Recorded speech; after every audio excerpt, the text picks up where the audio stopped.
సందర్భాన రైతు లోకాన్ని ఉద్దేశించి రాష్ట్ర ముఖ్యమంత్రి వర్యులు రేవంత్ రెడ్డి గారిని ప్రసంగించవలసిందిగా కోరుతున్నాను.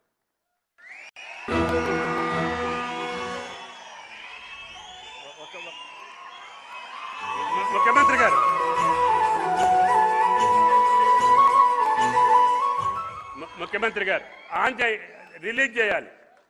ఆర్థిక మంత్రి గారు మీరు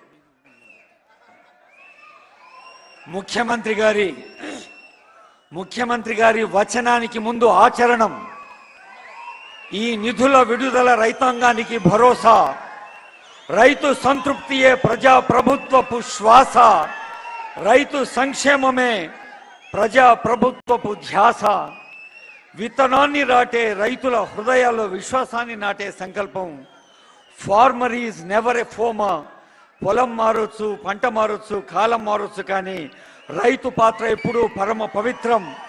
మనిషికి అన్నం పెట్టే రైతన్నకు నమస్కరిస్తూ ప్రజా పాలనా ప్రభుత్వం అందిస్తున్న రైతు భరోసా సదస్సులో ఇది ఒక కొత్త ఉషస్సు.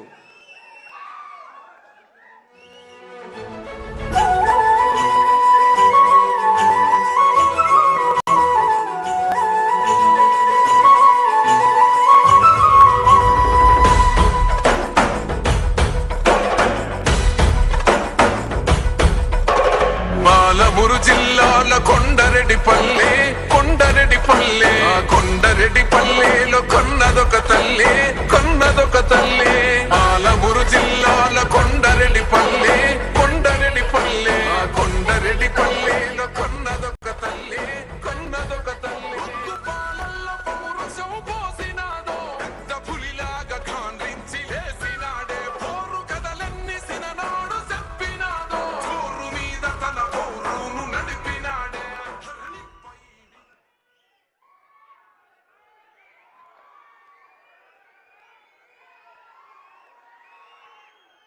రైతు సోదరులందరికీ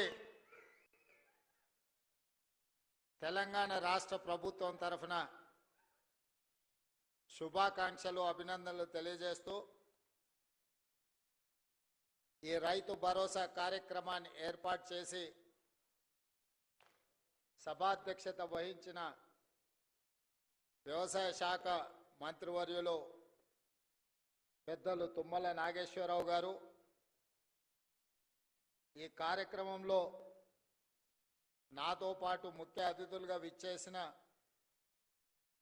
ఆర్థిక మరియు విద్యుత్ శాఖ ఉప ముఖ్యమంత్రి వర్యులు మిత్రులు బట్టి విక్రమార్క గారు, శాసన మండలి చైర్మన్ పెద్దలు సుఖేందర్ రెడ్డి గారు,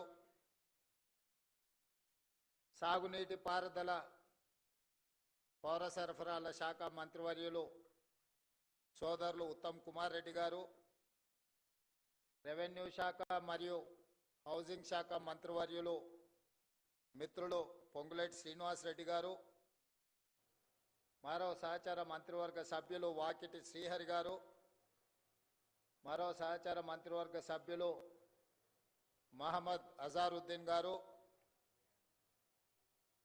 ఈరోజు రైతు వేదిక నుంచి కంచకరావుపల్లి కొల్లాపూర్ శాసనసభ నియోజకవర్గం నుంచి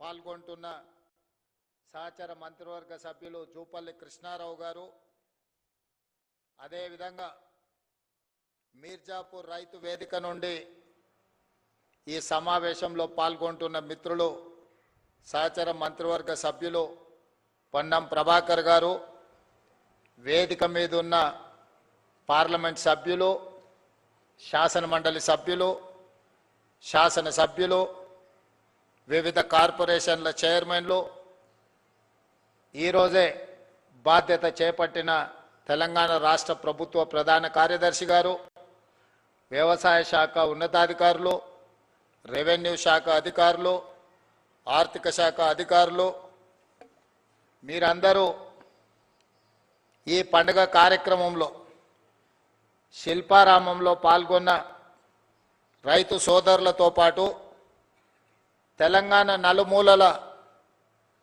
రైతు వేదికలో ఈ పండుగ కార్యక్రమాన్ని వీక్షిస్తున్న లక్షలాది మంది రైతాంగ సోదరులకు మనస్ఫూర్తిగా అభినందనలు, కృతజ్ఞతలు తెలియజేస్తున్నా.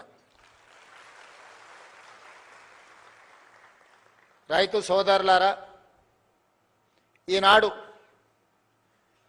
తెలంగాణ రాష్ట్ర ప్రభుత్వం డిసెంబర్ 7, 2023 నాడు ప్రజాపాలన బాధ్యత చేపట్టినప్పుడు 30 నెలల పరిపాలనలో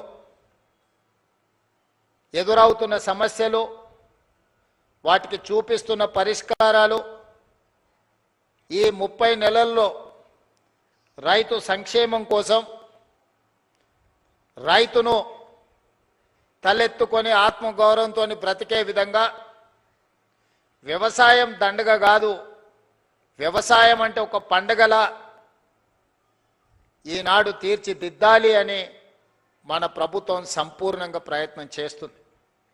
ఇవాళ కొన్ని అంశాలు వేదిక మీద ఉన్న మా ఆడపడుచులు, మా అక్కలు, మా చెల్లెండ్రు చాలామంది చదువుకున్న వాళ్ళు ఉన్నారు.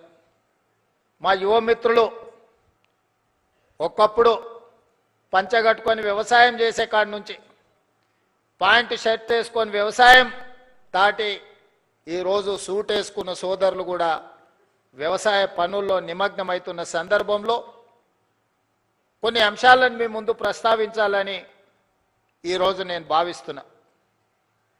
మద్రాసు నుంచి ఆంధ్రప్రదేశ్ రాష్ట్రం విడిపోయినా ఆనాడు ప్రకాశం పంతులు, బెజవాడ గోపాల్ రెడ్డి ముఖ్యమంత్రులుగా, నిజాం సర్కారు నుంచి విముక్తి కలిగిన హైదరాబాద్ రాష్ట్రానికి మొదటి ముఖ్యమంత్రిగా పాలమూరు బిడ్డ బూరుగుల రామకృష్ణారావు గారి నుంచి మొదలు పెడితే ఉమ్మడి రాష్ట్రంలో నీలం సంజీవరెడ్డి కావచ్చు, చివరి ముఖ్యమంత్రి కిరణ్ కుమార్ రెడ్డి గారు కావచ్చు, 19 మంది ముఖ్యమంత్రులు 1947 నుంచి 2014 వరకు 6 దశాబ్దాలు పైగా పరిపాలన సాగించి మన రాష్ట్రం మీద, రాష్ట్రం విడిపోయినప్పుడు తెలంగాణ ప్రజలకు అప్పు ఇచ్చింది 69,000 కోట్ల రూపాయలు. దాదాపుగా 60 ఏళ్ళు 18-19 మంది ముఖ్యమంత్రులుగా బాధ్యతలు చేపట్టి తెలంగాణ రాష్ట్రం ఏర్పడే నాటికి మనకిచ్చిన అప్పు 69,000 కోట్ల రూపాయలు అక్షరాల. జూన్ 2, 2014 నాడు ప్రత్యేకంగా ఏర్పడిన తెలంగాణ రాష్ట్రం యొక్క